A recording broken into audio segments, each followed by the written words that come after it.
Halo Sinekrip, balik lagi sama gue Rashid Hari. Dan kali ini gue akan nge-review sebuah film yang mungkin gak berlebihan ya kalau disebut sebagai film anime terbesar tahun 2022, yaitu One Piece film Red. Sebelum mulai gue sampein dulu kalau ada beberapa spoiler film ini yang gue hindarin karena mungkin gak terlalu perlu untuk dibahas, tapi ada juga beberapa yang gue bahas karena esensial buat review filmnya ya. So, spoiler alert, kalau kalian belum nonton film ini dan pengen sepenuhnya bebas dari spoiler, stop nonton di sini. Tadi gue bilang Red ini adalah film anime terbesar 2022 karena memang itu filmnya laris banget. Ini adalah film One Piece terlaris sepanjang masa, berhasil dapat 15 miliar yen ya kalau nggak salah.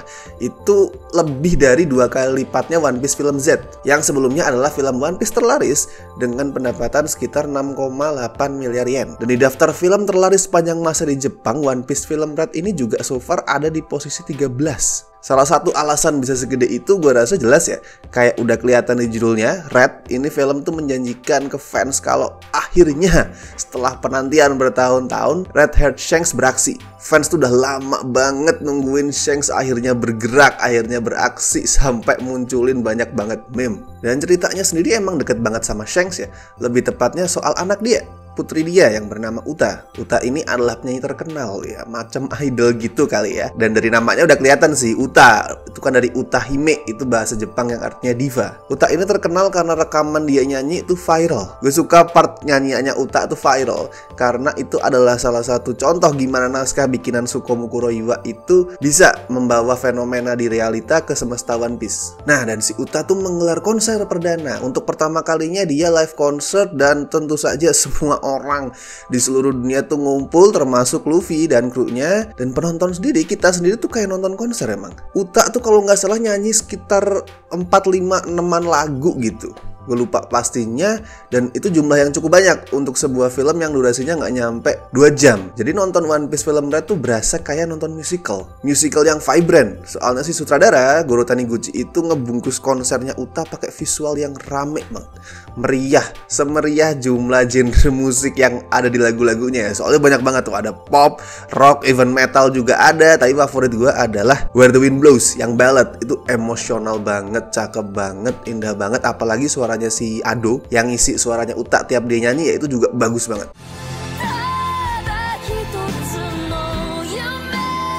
Pemilihan latar konser idol populer ini juga buat gue pinter ya. Pinter dalam arti gini, Red kan bukan kanon, jadi bebas tuh nampilin karakter siapa aja. Gak peduli status karakter itu di medium kanon kayak gimana, terus gak peduli timeline yang resmi tuh kayak gimana, bebas. Nah, karena ada konser global tadi, filmnya jadi punya alasan yang make sense buat ngumpulin semua karakter itu di satu tempat. Siapa aja bisa datang, dan penokohannya juga fleksibel karena sekali lagi bukan kanon. Jadi bisa diutak-atik penokohannya. Misal Blue Eno deh. Kita tahu ya, Blue Eno itu adalah assassin yang dingin, nggak sedingin Rob Lucci sih, but still masih dingin, kalem ya. Nah, di sini tuh dia agak beda, kalemnya masih ada, cuman kalem yang bukan kalem kayak pembunuh, tapi kalem yang chill. Blue Eno is a chill guy, santai, sampai mau diajak untuk kerja sama bareng sama bajak laut. Bahkan di satu titik dia jadi cute Blue Eno. Gue nggak nyangka bakal melihat hal kayak gitu. Dan karena bebas ngumpulin karakter, kita jadi banyak melihat kombinasi nggak terduga di actionnya. Apalagi di klimaks tuh, gila klimaksnya sih. Kombinasi-kombinasi yang muncul di klimaks tuh bukan asal combine ya, tapi pairing yang emang udah lama ditunggu sama penonton, pairing yang juga punya makna lebih kuat. Kayak misal Usopp sama Yasop, merinding gue di situ. Akhirnya ngelihat anak dan bapak sniper itu kerjasama di sebuah action itu wow. Tapi of course yang paling wow, yang berhasil bikin penonton di studio gue tuh tepuk tangan adalah pas Luffy sama Shanks akhirnya setelah 25 tahun manganya rilis bisa berantem di satu pertarungan bareng. Ya non canon, but still ini adalah momen historical. Nah, sampai juga ke Shanks nih. Gue yakin banyak yang bertanya-tanya sebelum nonton ya, termasuk gue juga mempertanyakan hal ini. Gimana sih Shanks pas berantem? Dia OP apa enggak? Ah, sayangnya di sini filmnya tuh kebentur status dia sebagai non canon.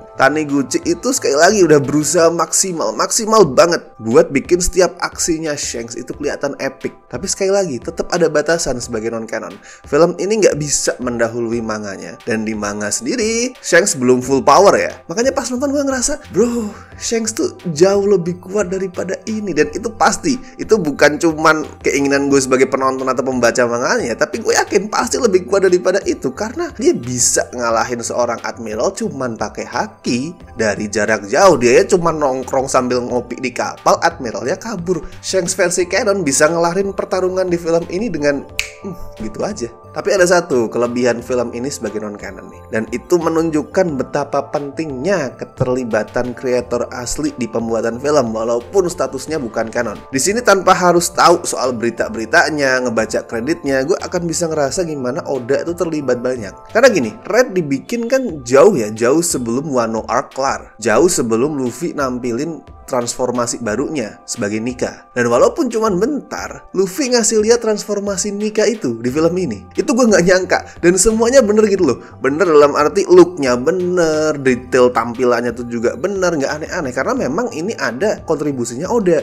Nah, ini kebalikan dari kasus Dragon Ball Z Lord Slug yang rilis tahun 91. Itu film rilis sekitar 2 mingguan lah sebelum di manganya Goku secara resmi pertama kali transformasi dari Super Saiyan. Makanya filmnya mau berusaha memanfaatkan momen itu. Tapi timnya cuma dapat deskripsi ala kadarnya gitu, deskripsi terbatas dari Toriyama seperti apa sih tampilan Super Saiyan. Nah, akhirnya mereka eksplor itu sendiri, dan di filmnya nggak menyebut secara gamblang kalau itu adalah Super Saiyan. Jaga-jaga, siapa tahu bentuk aslinya beda, dan emang beda banget formnya, dan transformasi itu akhirnya sekarang disebut sebagai pseudo Super Saiyan. Balik ke Red sendiri, salah satu kelemahan terbesar ini film adalah storytelling sayangnya. Kelemahan yang basic, kayak lu bikin makanan terus lu aduk nih, tapi nggak rata lu ngaduknya. Jadi begitu lu makan, lu sendok bagian ini sedap, lu sendok sebelah sana anyep, hambar gitu, karena nggak rata. Jahitan ceritanya juga nggak rapi. Gimana sebuah titik cerita lompat ke titik cerita yang lain tuh nggak rapi, kayak main terabas aja gitu, kacau. Terus di satu titik tuh filmnya ngebahas soal mitologi tempat dimana konsernya Uta tuh digelar ya.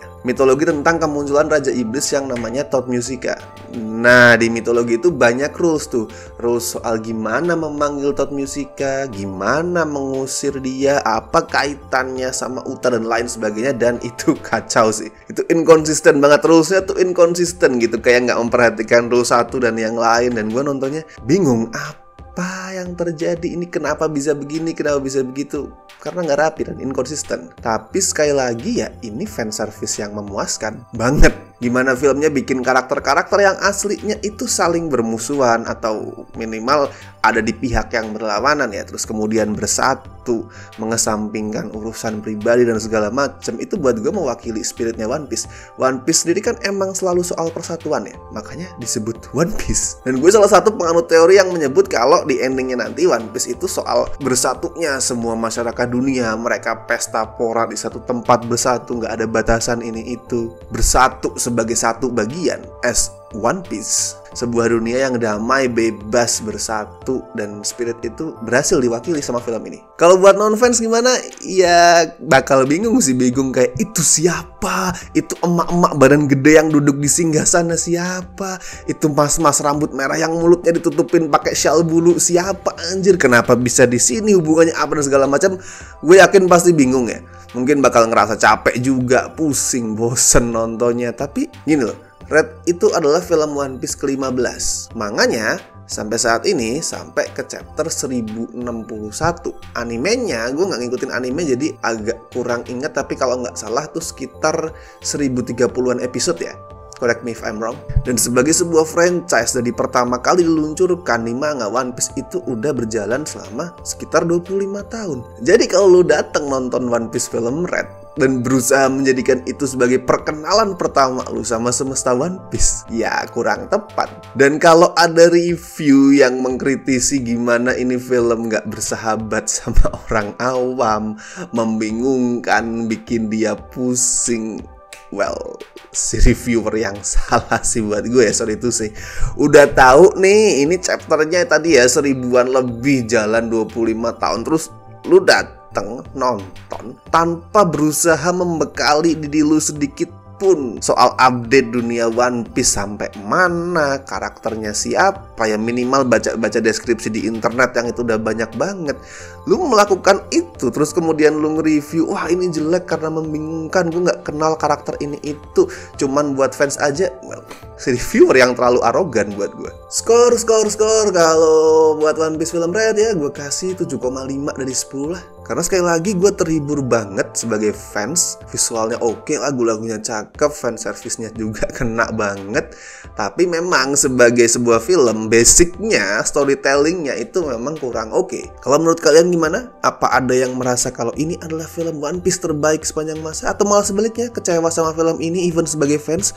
Tulis komentar kalian, tuliskan opini kalian, bebas apapun itu. Gue Rashid Hari and see you in the next video.